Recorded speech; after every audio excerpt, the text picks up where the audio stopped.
أعوذ بالله من الشيطان الرجيم بسم الله الرحمن الرحيم الحمد لله رب العالمين وأفضل الصلاة وأتم التسليم على النبي محمد وآله الطاهرين. Mesdames et messieurs, assalamu alaikum wa rahmatullahi wa barakatuh. Nous voici aujourd'hui encore au plateau de Hadi TV pour le programme L'Imam Al-Hussein, l'arche du salut pour toute l'humanité. Et nous vous souhaitons aussi la bienvenue au programme. Cheikh, assalamu alaikum wa rahmatullah. Wa alaikum assalam wa rahmatullah wa barakatuh. Donc, Cheikh, nous vous remercions aujourd'hui encore, toujours afin de se venir aujourd'hui encore ici pour nous donner d'autres enseignements concernant la vie de l'imam Al-Hussein alayhi salam. Merci bien, on dit alhamdulillah pour cela. Mesdames et messieurs, comme d'habitude, notre Cheikh est là, Cheikh Ibrahim Tili Diallo, toujours pour nous donner d'autres explications concernant la vie de l'imam Al-Hussein ibn Ali alayhi salam. Et avant de débuter notre émission, adressons nos chères salutations, nos meilleures salutations à notre cher imam, l'imam Al-Hussein alayhi salam. Nous allons dire assalamu ala l'imam Al-Hussein, assalamu ala ibn binti Rasulillah, assalamu ala ya'asubiddin, assalamu ala manazil al-barahin, assalamu ala abi Abdullah Al-Hussein wa ala ashabihi al-awfiya. Donc, Cheikh, comme d'habitude, la fois passée, vous nous avez expliqué une partie importante de la vie de l'imam Al-Hussein alayhi salam, non seulement concernant sa réaction contre la nomination de Yazid et son refus total d'accepter Yazid comme un calife en disant qu'un homme comme moi ne va jamais accepter un homme comme Yazid.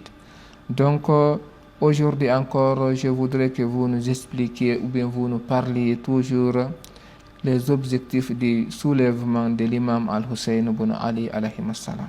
Inch'Allah ta'ala wa bi'iznihi, a'udhu billahi minash shaitanir rajim, bismillahir rahmanir rahim. Alhamdulillahi rabbil alamin, summa salatu wassalam ala sayyidil mursalin, habibi ilahil alamin, abil qasim Muhammad وعلى أهل بيته الطيبين الطاهرين المعصومين وأصحابه المنتجبين.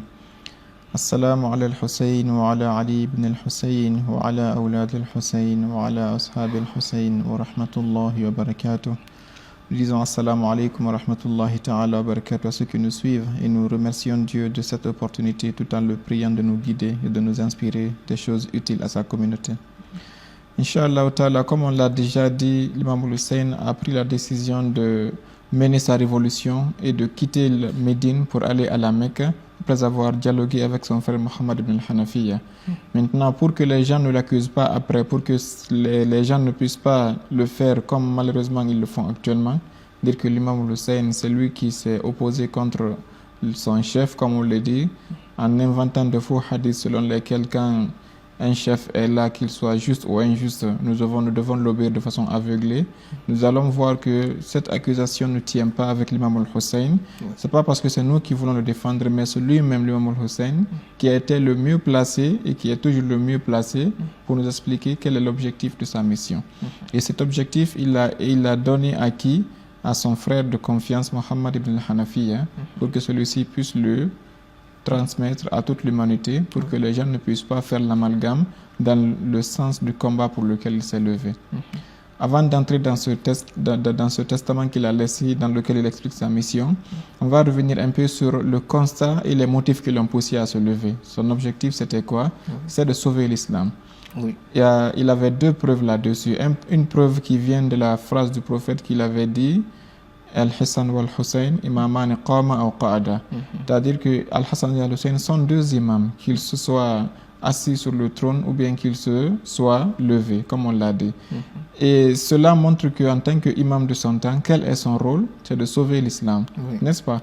Et lui-même, il va dire dans un de ses hadiths que quiconque voit un roi injuste et que lui qui a vu ce roi injuste et ne lève pas le petit doigt, soit pour essayer de le réformer ou bien de se départager de ce roi, Dieu va le ressusciter à la résurrection dans le camp de ce roi-là. Donc l'imam Hussein ne pouvait pas s'asseoir et voir un roi injuste, c'est-à-dire s'aimer cette discorde entre les musulmans et ne rien faire. Et surtout que si ce roi s'est autoproclamé calife, parce que être un simple roi, c'est bien. ça peut être dans son compte privé, mais être calife n'engage pas que le roi, mais ça engage toute la communauté musulmane, car le calife est censé être l'exemple et le modèle le plus parfait pour guider tous les millions de musulmans qui existent sur la terre, n'est-ce pas? Donc l'imam Hussein a vu une personne qui était alcoolique, une personne qui buvait l'alcool, une personne qui ne priait pas les 5 prières, se proclamer calife. Donc, en tant qu'imam, même s'il n'était pas nommé par le prophète, il ne pouvait pas laisser une telle action passer s'il était un vrai musulman. C'est comme aujourd'hui, un vrai musulman aujourd'hui peut-il accepter qu'à la Mecque aujourd'hui, nous ayons un imam qui boit l'alcool là-bas et qui sort à la télévision et qui boit l'alcool devant tout le monde? Est-ce que les musulmans vont accepter que lui soit un imam, un simple imam, même pas un guide? Ils ne vont pas accepter. Non. Et maintenant, mettez-vous à la place de l'imam Hussein qui voyait que c'était le calife qui était maintenant un buveur d'alcool et qui tuait des gens de façon, disons, arbitraire comme ça, sans aucune raison. Donc c'est ce qui a poussé Abdullah ibn Zubayr de ne jamais accepter jusqu'à qu'ils vont lui tuer. Malgré cela, mais il préfère d'être assassiné que d'accepter le califat de Yazid. Parce que ce n'était pas le calife. Donc ça, c'était le malgré que Abdullah ibn Omar, pour lui, il n'a pas montré ses oppositions. Il n'a pas montré. Et on va voir, il va même essayer de tenter de convaincre l'imam Hussein d'accepter Yazid lui aussi, comme Marwan l'a fait. Donc on y viendra, Inch'Allah. Le deuxième motif qui a poussé l'imam à se lever, c'est le hadith du prophète aussi, le deuxième qui dit « Hussainun minni wa ana min Hussein ». On a expliqué ça ici, que le prophète a dit « Hussein est de moi et moi aussi je suis de Hussein ». On a expliqué que si Hussein est de prophète, c'est parce que tout ce que l'imam Hussein a comme honneur, comme privilège, comme formation et comme grandeur chez Dieu, c'est parce qu'il est issu de la famille du prophète et qu'il est le fruit de la formation du prophète, n'est-ce pas? Maintenant, quand le prophète dit que moi aussi je suis de Hussein, ça montre que moi, Mohammed aussi, je dépendrai de Hussein un jour. Et ce jour, l'imam Hussein a vu qu'il était venu. Parce qu'il a vu que tout le combat que son grand-père a fait, c'était de planter l'arbre de l'islam. Pour que cet arbre-là essaie de grandir et que les fruits soient profitables à toute l'humanité, n'est-ce pas? Maintenant, il a vu une personne prendre une hache et un coupe-coupe pour venir couper les racines de cet arbre-là. Qu'est-ce qu'il allait faire? Il a compris que quand le prophète avait dit « Wa ana min Hussein », moi aussi mon avenir dépend de Hussein, ça montre que Hussein a compris que quand il verra l'arbre-là menacé, il fallait qu'il fasse quelque chose pour que l'arbre ne soit pas menacé. Donc il fallait qu'il s'arrête. Lui, il subit l'épée, lui, il subit la hache, lui, il subit le coupe-coupe pour que les racines soient sauvées. Et c'est exactement cela qu'il va faire. C'est pour cette raison qu'il s'est levé. Ça, c'est le deuxième motif qui l'a poussé à se lever. Il a compris que le message de son grand-père était un message qui était codé et qui voulait dire que ta mission serait quoi? De faire tout pour que moi, Mohammed, mon nom ne soit pas effacé de la terre. Car Muawiyah qui était là, comme on l'a vu à chaque fois qu'il entendait l'appel du muezzin et qu'on disait Ashhadu anna Muhammadan Rasulullah, il disait vraiment, cette phrase-là me met mal à l'aise. Et il disait Mohammed, il disait oh Ibn Abdullah, oh toi le fils d'Abdullah, tu es vraiment un arrogant. Tu n'as pas été satisfait jusqu'à ce que tu as collé ton nom avec le nom du Seigneur de l'univers. Donc si un calife dit ça de prophète, ça montre que son objectif c'était jusqu'à où il est croyant. Contre le prophète. Ça montre que son objectif c'était de tuer tout ce qui est lié à l'islam et de salir le prophète. Et on a démontré dans les émissions précédentes qu'il a inventé des centaines de hadiths pour salir le prophète, des milliers pour dire que le prophète faisait des péchés, pour dire que le prophète était ceci, était cela. Tout cela constituait pour dévaloriser le prophète, pour lui rendre comme un homme ordinaire. Et l'imam Hussein a vu tous ces signes-là et le pire c'est que Yazid est venu. Ça c'est le troisième motif. Le troisième motif, et c'était le motif pratique, c'était ça. Ce sont les faits qui l'ont poussé à se révolter. Il a vu que le prophète a planté l'arbre, comme on a dit.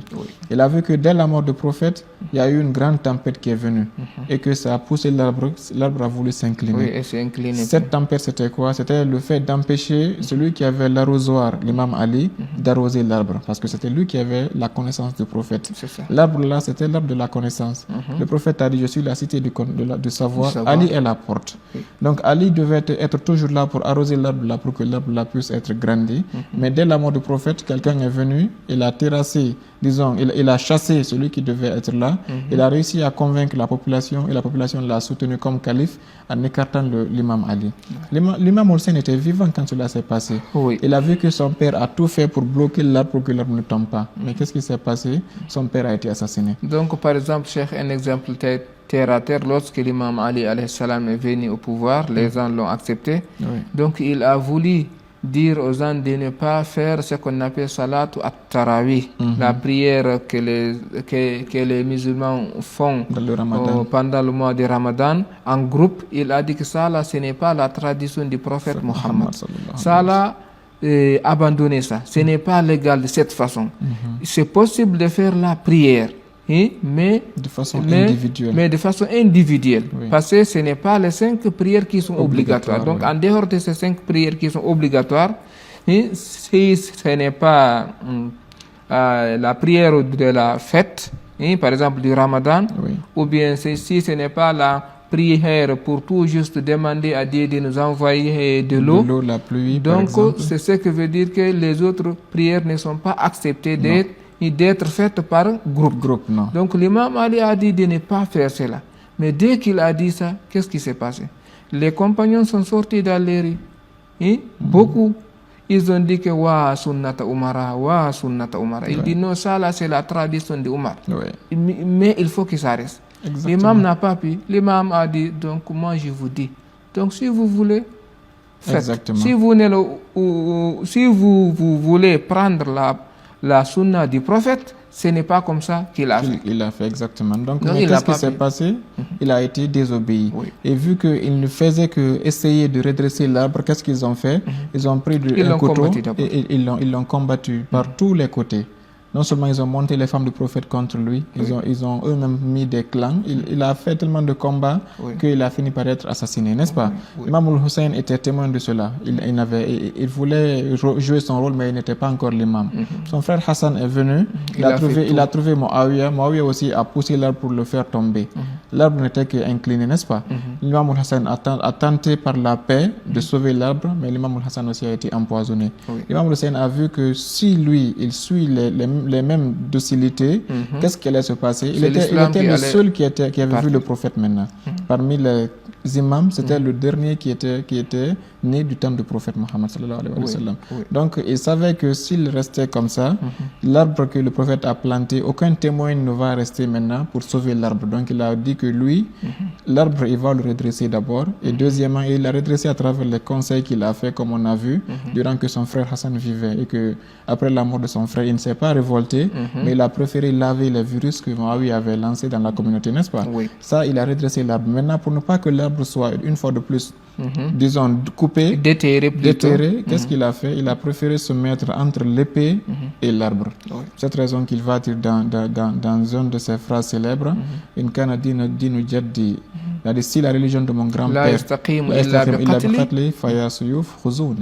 il dit, si la religion de mon grand-père ne peut pas être stable et suivre son cours normal que par ma mort et mon sacrifice, alors vous les épées, venez me déchiqueter, venez me tuer. Donc alors l'objectif de l'imam al-Hussein d'aller pour mourir, c'est tout juste, c'est pour que l'arbre de l'islam puisse rester.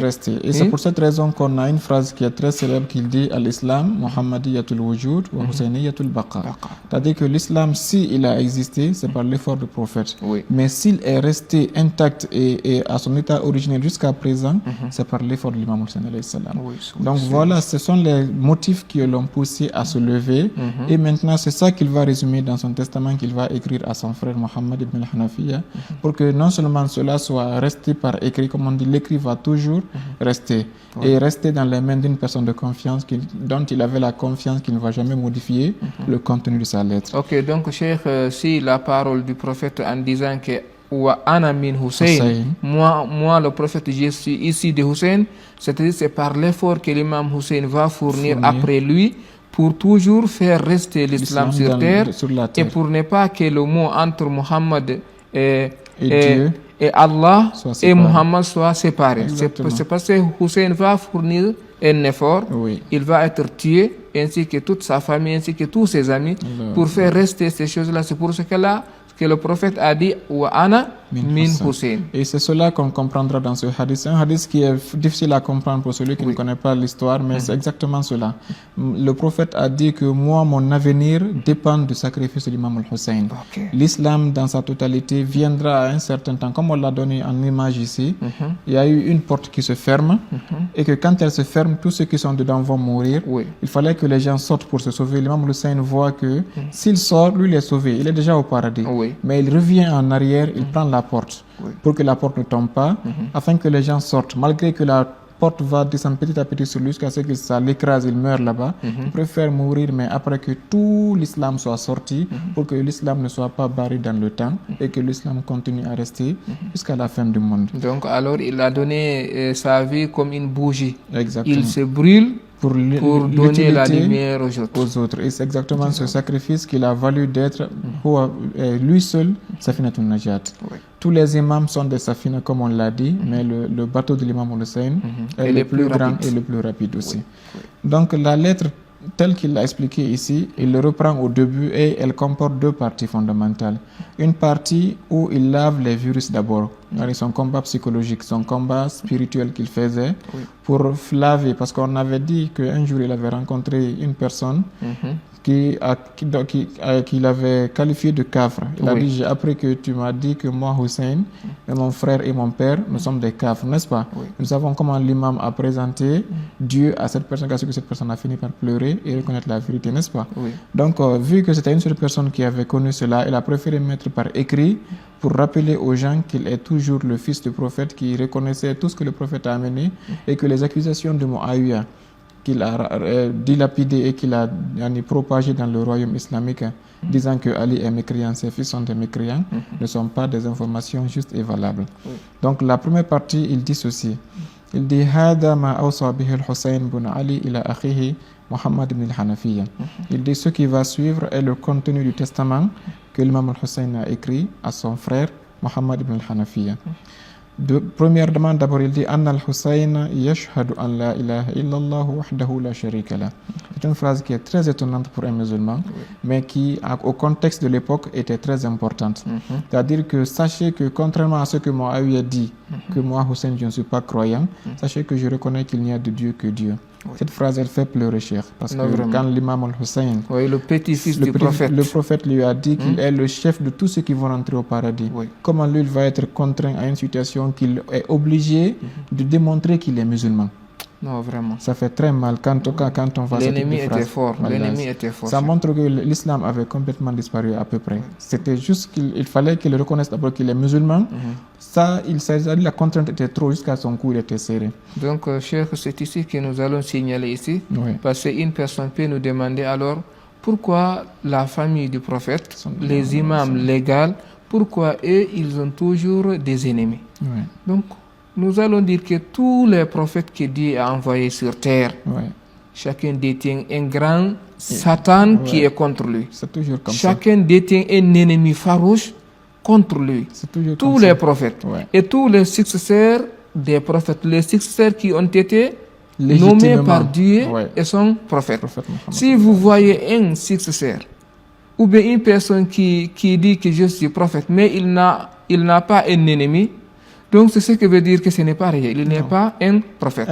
Les vrais prophètes, les prophètes de Dieu, ils ont toujours des ennemis. Des ennemis qui est un Satan, un Iblis.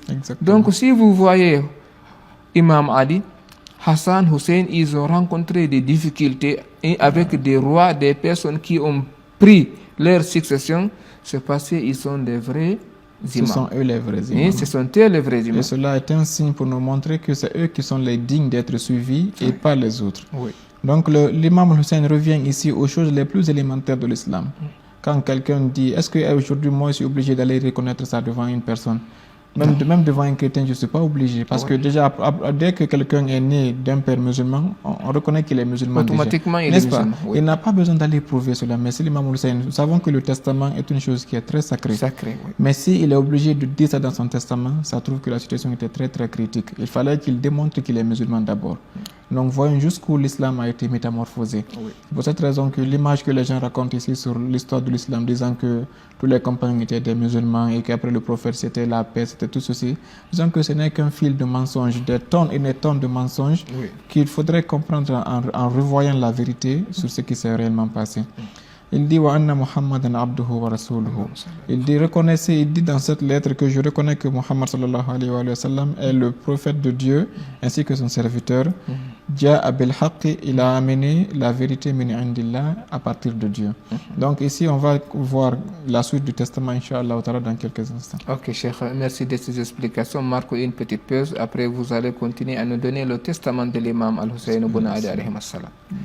Mesdames et messieurs, c'est la fin de la première partie de l'émission. Donc, on marque une petite pause. Nous allons continuer, mais ne quittez pas. Restez toujours auprès pour que vous puissiez entendre le testament de l'imam Al-Hussein alayhi salam.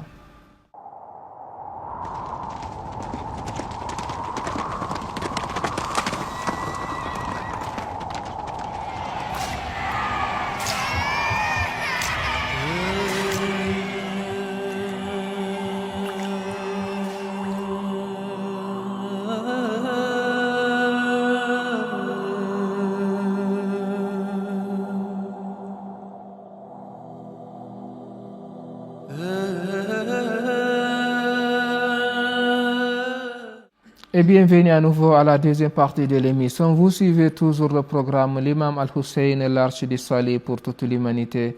Notre Cheikh Ibrahima Telli Diallo est en train de nous expliquer toujours quel était le testament de l'imam Al-Hussein ibn Ali alayhi salam. Donc écoutez-nous. Cheikh, lorsque je vous ai interrompu la parole, vous étiez en train de nous expliquer, de nous lire plutôt le testament de l'imam Al-Hussein ibn Ali alayhi salam, et vous êtes arrivé au point là où il a d'abord attesté qu'il n'y a Dieu qu'Allah le Tout-Puissant et que Muhammad est son prophète, et Muhammad lui là il a apporté ce qui est vrai de la part de Dieu. Donc veuillez nous donner autre chose encore, chef. Inch'Allah ta'ala, seulement en lisant ces phrases, nous avons le cœur très serré. Quand l'imam Al-Hussein est obligé de répéter cela dans son testament, nous voyons jusqu'où il était vraiment coincé et jusqu'où l'islam était menacé. Il dit wa anna al-jannata haqq wa an-nar haqq. Il dit je reconnais que l'au-delà, avec son paradis, avec l'enfer, tout ceci sont des vérités. Je reconnais que la résurrection viendra sans aucun doute et que Dieu va ressusciter ceux qui seront dans les tombes. Ceux-ci sont les piliers fondamentaux de la foi, l'attestation de l'unité de Dieu, la prophétie, la résurrection, ainsi que la vérité qu'il a apportée, à savoir ici la justice de Dieu. Donc ici, qu'est-ce qui se passe? Après avoir reconnu cela, il dit wa inni, il dit moi Hussein lam akhruj asharan wala bataran. Il dit Mohammed ibn Hanafiya sache et informe à tous les musulmans, voici pourquoi je suis sorti. D'abord, il a commencé par nier les accusations, parce que nous savons que quand son papa, l'imam Ali, avait voulu réclamer, il a fait beaucoup de ihtijaj. Il a dit venir démontrer par A plus B que c'était lui qui était le digne calife du prophète. Et on sait que un jour devant la mosquée du prophète, devant plus de 30, à Koufa il était déjà maintenant, c'était des années après, il leur a dit est-ce que parmi vous, il y avait beaucoup de compagnons qui vivaient, on disait une trentaine étaient dans la mosquée, il dit est-ce que une personne ne peut-il pas se lever pour témoigner un jour qu'il a entendu le prophète dire que après lui c'est moi qui dois succéder et que quiconque il est le guide, moi Ali je serai le guide après lui. 30 compagnons parmi ceux qui vivaient se sont levés, ils ont dit oui nous avons entendu et nous témoignons que cela est vrai. Et il y avait un qui était là qui ne s'était pas levé, nous savons que la malédiction l'a atteint et il a une maladie incurable. Il a refusé d'abord de dire, de reconnaître, et l'imam lui a demandé ya Anas, qu'est-ce qui t'a empêché de témoigner ce que tu as entendu le prophète dire? Il dit oh imam, moi je me suis devenu vieux, je me suis vieilli, donc j'ai oublié. L'imam alayhi salam a dit in kunta sadiqan fabihi wa in kunta kadhiban daraballahu bika bi bayda'ir ra's la yuwariha tabib. Il dit si c'est vrai ce que tu as dit, que tu as oublié par la vieillesse, c'est ça, il n'y a pas de problème. Mais si c'est pas vrai, tu mens, que Dieu t'apporte une blanchisseur de la tête que aucun docteur ne pourra soigner. Il ne s'est même pas levé là où il était jusqu'à ce que sa tête est devenue blanche. Quand nous disons que sa tête est devenue blanche, ce n'est pas les cheveux, c'est sa tête réelle. Elle est devenue blanche et jusqu'à sa mort, personne n'a pu soigner. Donc c'est ce qui prouve que Ali ibn Abi Talib, c'était le vrai successeur. Exactement. Et Donc, ce qu'on rappelle ici, c'est ça. C'est que l'imam Ali, quand il faisait ce type de démonstration, qu'est-ce que le calife lui disait? Il dit, il dit, on voit que tu es très très avide de pouvoir. Est-ce que vous comprenez? Donc il fallait que l'imam Al-Hussein enlève cette accusation, que nous, on n'est pas sortis parce qu'on veut le pouvoir. Et aussi, Cheikh, moi, je veux signaler là-bas, Oui. si l'imam Ali est avide du pouvoir, c'est pour un seul objectif. C'est pour mettre la communauté musulmane dans la paix. Sur la bonne voie. C'est pour les conduire direct au paradis. Exactement. C'est pour faire aplanir les difficultés que les musulmans en ont, parce que c'est lui qui était capable. C'est lui qui détenait toutes les choses. Exactement. Malheureusement, il a la connaissance, il a la force, il est audacieux. Donc, si c'est lui qui était là-bas, c'était le salut de la communauté. Le temps pour travailler. Qu'est-ce qu'il a fait? Malheureusement, ils ne l'ont pas fait. C'est difficile. Donc l'imam Al-Hassan a été qualifié, l'imam Ali a été qualifié comme ça. À plus forte raison, son fils, l'imam Al-Hussein. On voyait en eux, c'est-à-dire le système califal avait menti sur eux, à telle sorte qu'on l'a dit que ce sont des gens qui sont mécréants, mais aussi qui étaient juste des gens qui étaient avides de pouvoir pour s'enrichir ou bien pour profiter de la belle vie. Nous allons voir que Ibn Omar va dire ça à l'imam Al-Hussein. Le pire des choses, c'est ça. Il va dire, le prophète Mohammed, ton grand-père, quand Dieu lui a fait choisir entre le monde et l'au-delà, il a choisi l'au-delà. Il dit, toi, ne cherche pas ce bas monde, cette vie d'ici-bas. C'est comme si l'imam Hussein... Chef, grâce à sa parole, c'est une preuve qui prouve qu'il ne connaît... On dirait qu'il ne connaît pas le Coran. Parce que le Coran nous dit quoi? Voilà, tanti nasibaka. C'est-à-dire ce sont des gens qui s'en fichaient. Ils connaissaient mais ils cachaient. Pourquoi? Parce qu'ils avaient déjà été graissés par le pouvoir en place. C'est ça. Donc l'imam Hussein était obligé dans le début du Ancien Testament, avant d'expliquer sa mission, d'enlever d'abord tous les mensonges. Comme on l'a dit, c'est une stratégie très importante. C'est comme ça l'islam aussi est venu. La ilaha illallah. Avant de venir dire Allahu wal-ilahu, d'abord il a préféré une autre formule. La ilaha, d'abord ni toute autre chose. Al-bara'a, illallah à part Dieu. C'est-à-dire avant que tu ne viennes vers la tête qui était déjà souillée pour lui dire c'est ça qui est la vérité, d'abord enlève la saleté d'abord de la tête et la tête verra la vérité automatiquement. C'est ce que l'imam est en train de dire. Wa inni lam akhruj. Sachez que je ne suis pas sorti contre Yazid, Asharan, ni par ingratitude d'abord, voilà, Batiran et ni par arrogance. Je ne suis pas quelqu'un qui est avide de pouvoir, je ne suis pas quelqu'un qui suis ingrat envers son chef, comme on vous fait entendre des hadiths que quiconque a un chef, il doit l'obéir aveuglément. Voilà, Mufsidan wala zaliman. Je ne suis sorti ni pour semer la corruption sur la terre, ni l'injustice aussi. Contrairement à ce que Ibn Taymiyyah a écrit dans son livre Minhaj Sunnah, jusqu'à présent ça existe dedans, que l'imam Al-Hussein est sorti pour créer la fitna dans la communauté et qu'il a désobéi à la sunna de son grand-père le prophète. Ça c'est écrit noir sur blanc dans tous les livres de Minhaj Sunnah. Donc, imaginez cela. Donc ce monsieur-là, il n'a pas vu là où le prophète a dit Al-Hassan wal-Hussein imamani qama aw qada. S'il avait vu cette parole, ou bien il a vu. Il l'a vu, cher. Et la preuve c'est quoi? Pourquoi je vous demande qu'il l'a vu? Mais sa croyance n'était pas forte jusqu'à qu'il arrive à avoir sûr de ce que le prophète a dit. Ces gens-là, Ibn Taymiyyah, tout le monde connaît son niveau dans le monde sunnite. Quelle est la place qu'ils lui ont donnée comme leur guide fondamental, n'est-ce pas? Lui, ce n'est pas qu'il ne connaissait pas les hadiths, non, mais il avait une stratégie qu'on appelle at-ta'wil.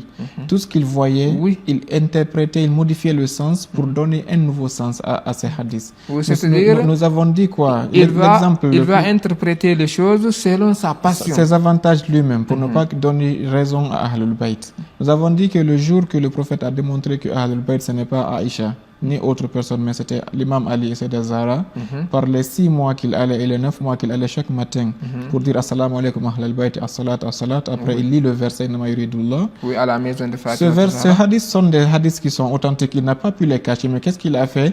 Il a dit donc si le prophète allait dans la maison de Fatima pour leur dire, les appeler Ahlul Bayt, allons à la prière, cela ne démontre pas que Ahlul Bayt ce sont ces gens-là, mais ça démontre seulement que Ali et Fatima dormaient jusqu'à ce que le soleil se lève. C'est pour ça que le prophète était obligé d'aller les réveiller pour ne pas qu'ils ratent la prière. Voilà, donc c'est Ibn Taymiyyah et c'est noir sur blanc qu'il traduit cela. Non, ça montre que c'est pas par ignorance qu'il le cache. Non, cheikh, c'est les ennemis de Ahlul Bayt. Et s'il ose c'est pour cela que le prophète a dit ma ouziya nabiyyun fillah qat mithl ma ouziya fillah. Le prophète disait que aussi al-mar yufaz fi wuldihi. Un homme sera protégé dans sa descendance. Dans sa descendance. Maintenant, si nous voyons même la descendance du prophète n'a pas échappé, n'a pas été épargnée des ennemis, même après le prophète, qu'est-ce que nous allons dire? Est-ce que ce sont les amis du prophète qui vont faire mal à sa famille? Ce sont les ennemis. Donc, c'est impossible. Donc, quand il a dit cela, il dit, je ne suis sorti ni pour semer la corruption, ni pour semer l'injustice. Et Ibn Taymiyyah a dit, même dans l'internet, c'est facile de dire Ibn Taymiyyah et Hussein. Cliquez ces deux mots-là, allez voir ces phrases. Il a dit que l'imam Hussein a semé la fitna, sachant que le prophète a maudit quiconque soulève la fitna. Ça montre qu'il est en train de qualifier l'imam Hussein parmi ceux qui ont été maudits par le prophète. Imaginez jusqu'où ces gens-là, alors que lui, c'est un imam parmi les 12 califes que le prophèt nous a laissés. Nier un imam, c'est comme nier un prophète. Donc, et il est le guide de combien de millions de personnes aujourd'hui? C'est Ibn Taymiyyah qui renie l'imam de l'imam Hussein en le qualifiant de grâce à sa cheikh, Ibn Taymiyyah n'a pas un imam. Il est mort comme païen. Ça, parce que le prophète a dit Man mata, walam ya'arif imam zamani mata mitatan jahila. S'il n'a pas accepté Hussein, c'est forcément qu'il n'a pas accepté Mahdi. Exactement. Donc, le prophète, il a dit je vous laisse 12 imams.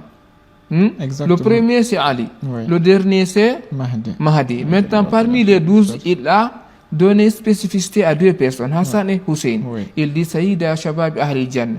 Il a prononcé aussi ces 2 imams. Oui. Donc, si lui, là, il n'accepte pas Hassan ou Hussein, donc c'est lui qui perd. C'est lui qui perd.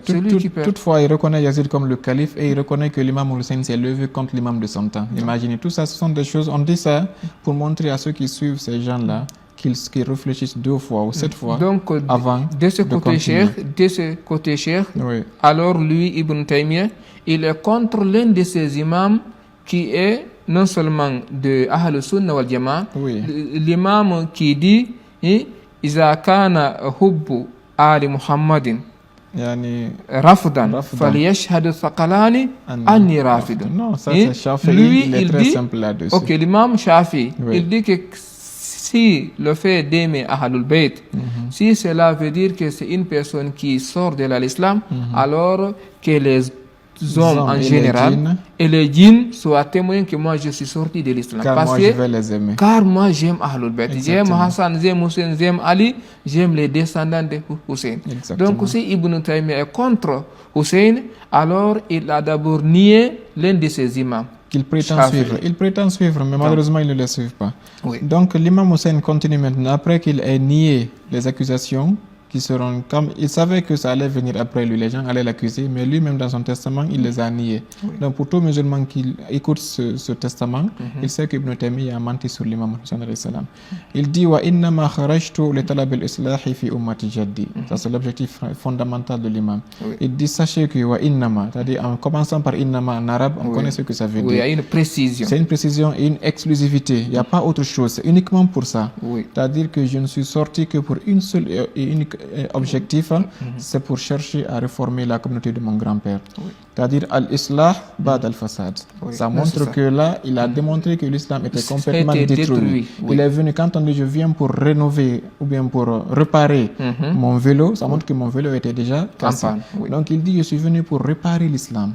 Imaginez jusqu'où la phrase est dangereuse. Aujourd'hui, nous savons donc à un certain temps, si l'imam Hussein n'avait pas fait son sacrifice, c'était un islam malade qu'on allait hériter. Comme déjà ce que héritent beaucoup de personnes. Vous allez dire que rien n'allait nous parvenir. Parce que tout allait être modifié. Donc il dit wa innama kharajtu li talab al-islah fi ummati jaddi. Je ne suis sorti que pour chercher à réformer, à réparer la religion de mon grand-père.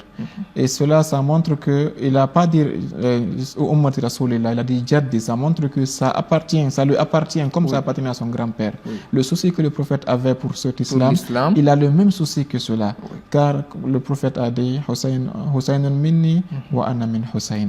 Et je suis là pour exécuter ce hadith du prophète Muhammad sallallahu alayhi wa sallam. Et nous savons que si l'imam Hussein a fait, c'est un guide pour nous. N'oublions pas le deuxième hadith du prophète qui dit Man ra'a minkum munkaran falyughayyirhu ma bi yadihi aw bi lisanihi aw bi qalbihi. N'est-ce pas? quiconque voit une chose anormale, il n'a même pas cité un domaine précis, en islam, hors de l'islam, dans ton voisinage, dans ton travail, dans la société, dans l'économie, dans la politique, partout où tu vois une chose anormale, si tu es vrai musulman et que tu suis le prophète, le prophète dit lève-toi et va réformer la chose. Si tu peux, par tes mains, à savoir par tes actions, par ta force, tes actions, si tu veux, si tu ne peux pas, c'est par ta bouche, au moins tu viens, tu dénonces et tu critiques. Tu conseilles. Si tu ne peux pas, au moins tu désolidarises avec la chose, tu dis que je ne suis pas solidaire avec ça, je ne suis pas avec ce groupe-là. Donc il dit Uridu an amra bil ma'ruf wa anha anil munkar. Il dit je ne veux qu'une seule chose, ordonner ce qui est bien et interdire ce qui est mal, ce qui est blâmable. Donc ça montre qu'il est sorti. Pourquoi? Pour respecter la sunna du prophète, comme il va dire au Asiru bi sirati jaddi. Le prophète n'a fait qu'une seule chose dans sa vie, ordonner ce qui est bien et interdire ce qui est mal. Je suis là pour respecter cette sunna du prophète Mohammed sallallahu alayhi wa sallam. Il ajoute une autre phrase qui nous rappelle